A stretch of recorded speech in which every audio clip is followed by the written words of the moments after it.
বাঁকুড়া বিধানসভা কেন্দ্রে ভোটের আগে বিজেপির অন্দরে প্রকাশ্যে এলো গোষ্ঠীদ্বন্দ্বের ছবি। দলের বিরুদ্ধে ক্ষোভ উগরে দিয়ে নির্দল প্রার্থী হিসেবে মনোনয়নপত্র জমা দিলেন বিজেপি নেত্রী রিঙ্কু নন্দী। সোমবার বাঁকুড়া জেলা শাসকের দপ্তরে মনোনয়নপত্র জমা দিতে এসে সাংবাদিকদের মুখোমুখি হয়ে রিঙ্কু নন্দী অভিযোগ করেন, দলে পুরনো কর্মীদের কোনো সম্মান নেই। তিনি বলেন, যারা আগে নির্বাচনে কাজ না করে বসেছিল তারাই সুযোগ পেয়েছে, অথচ আমরা যারা দীর্ঘদিন ধরে দলের জন্য কাজ করেছি তাদের উপেক্ষা করা হয়েছে। এছাড়াও দলের ভিতরে আদি ও নব্য দ্বন্দ্ব মেটাতে নেতৃত্বের গাফিলতির অভিযোগও তুললেন তিনি। তার দাবি, বিধায়ক থেকে শুরু করে রাজ্য নেতৃত্ব কেউই এই সমস্যার সমাধানে এগিয়ে আসেননি। আমি বর্তমানে দায়িত্ব শুনেছি যে আছি আমি মণ্ডলের ভাইস প্রেসিডেন্ট, কিন্তু আমাকে কোনো সময় ডাকা হয়নি এবং আমি একদিন গিয়েছিলাম, তারপর থেকে আমাকে গ্রুপ থেকে বাদ দেওয়া হয়েছে।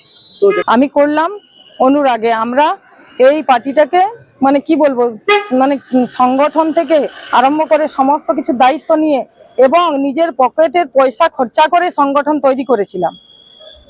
তারপর আমাদের পুরনো কর্মীদেরকে যেভাবে মানে একঘোড়া করা হয়েছে এবং এখন যেভাবে সংগঠন বাঁকুড়াতে চলছে, সেই সংগঠনের জন্য আমরা রাজ্য পর্যন্ত পৌঁছেছিলাম যে আমাদেরকে পুরনো কর্মীদেরকে দূরে সরিয়ে আজকে লাল চুল আর কানে দুল নিয়ে সংগঠন যেভাবে তৈরি করেছে, এই সংগঠন কিন্তু ভালো চলছে না। সেই জন্য রাজ্য অবধি আমরা খবর পৌঁছেছিলাম এবং রাজ্য সভাপতি অবধি খবর পৌঁছে গেছে, কিন্তু কোনো সুরাহা পাইনি। তাই এই পথ অবলম্বন করতে আমি বাধ্য হলাম।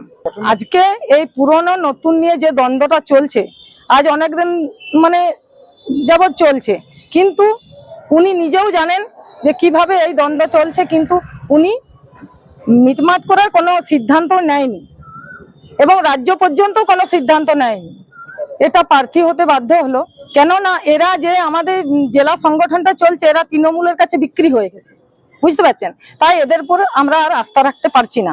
আপনি যে 24 সালে আমাদের লোকসভায় ভোট হয়েছিল, আপনারা দেখেছিলেন চারিদিকে টাওয়ার জ্বালানো থেকে আরম্ভ করে কত বিক্ষোভ মানে হয়েছিল, কিন্তু এরাই আজকে জেলার বড় বড় পদে বসে আছেন এবং তৃণমূলের সাথে সেটিং করে যেভাবে পুরনো কর্মীদেরকে বঞ্চিত করেছেন, সেই অনুরাগে আমি আজকে প্রার্থী হতে বাধ্য হলাম।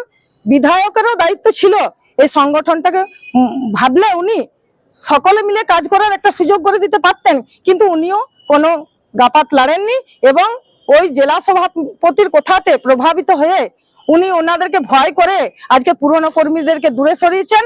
এখন ইলেকশনের সময় মনে পড়েছে যে আমার ভোটের দরকার আছে, তাই পুরনো কর্মীদেরকে আবার ডাকা হচ্ছে।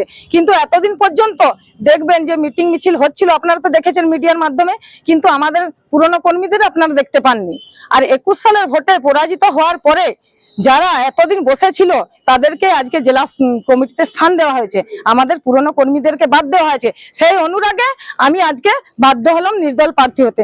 নমস্কার, আমার নাম রিঙ্কু নন্দী। অন্যদিকে এই অভিযোগ সম্পূর্ণ খারিজ করে দিয়েছে বিজেপি নেতৃত্ব। দলের রাজ্য কমিটির সদস্য সৌগত পাত্র বলেন, উনি যদি প্রকৃত কর্মী হতেন তাহলে এমনটা করতেন না। দীর্ঘদিন ধরে সক্রিয় ছিলেন না, এখন শাসক দলের সঙ্গে যোগসাজশ করে নির্দল প্রার্থী হিসেবে লড়াই করছেন। ভোটের আগে এই ঘটনা বিজেপির অন্দরের অস্থিরতাকে আরো স্পষ্ট করে তুলল বলে মনে করছে রাজনৈতিক মহল। যদি ভারতীয় জনতা পার্টির প্রকৃত কর্মী হয়ে থাকতেন উনি, তাহলে সত্যি এরকম করতেন না। কারণ বর্তমান পরিস্থিতি যেখানে পশ্চিমবঙ্গের এই দুরবস্থা এবং দীর্ঘদিন লড়াইয়ের পর বিজেপি পার্টি আজকে ক্ষমতায় আসতে চলেছে, সেই সময় এই ধরনের একটা পদক্ষেপ উনি কোনোদিনই নিতেন না। উনি বসেছিলেন, উনি কাজ করতেন না। হ্যাঁ, অন্যদের মতো ওনার মনেও হয়তো কোথাও বাসনা ছিল যে উনি ক্যান্ডিডেট হবেন বা ইত্যাদি, মানুষের উচ্চাশা থাকতেই পারে যারা রাজনীতি করছেন, কিন্তু তার জন্য এই ধরনের পদক্ষেপ আমার মনে হয় না এটা সঠিক পদক্ষেপ।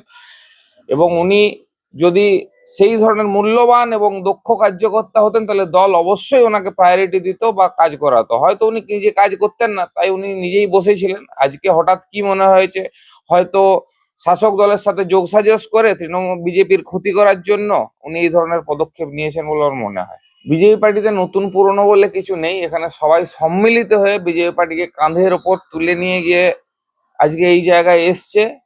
ফলে উনি যেটা বলছেন এটা ওনার মন গড়া কথাবার্তা। খুব সম্ভবত দেখুন, খোঁজ নিয়ে আপনারা দেখতে পারেন, উনি হয়তো শাসক দলের সাথে মিলে এই ধরনের পদক্ষেপ করছেন যাতে বিজেপির ক্ষতি করা যায়।